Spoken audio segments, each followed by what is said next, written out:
Qizlar 5 yildan beri uzum ishlatayotgan kraskadan yana olaman. Yaqinda bir oy oldin kim O'zbekistondagi mashhur stilist maqtagan kraskaga yuvganim, bir oyga bormasdan sochim o'sib chiqib ketdi. Ishoninglar, mana shu kraska uzumni sochimda 6 oy kamida turib beradi.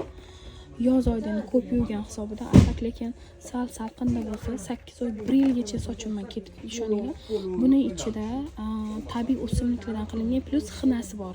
Sizlar xina tez chiqmaydi sochdan. Men 3-rangiga bo'yayman. Bu temno-korishnoy. Men bu o'zimizning ko'pchilarni korishnoy rusli sochlar bo'yaladigan tvet. Ikki xildan olib jo'nataman. 10tadan chiqib ketyapti qizlar. Toshkentda xudo xolasa 2-3 kunda bo'ladi. Keyin men bu aslida ham maskalar bor. Maskalar ham olaman qizlar, bemalol zakaz beraverasizlar.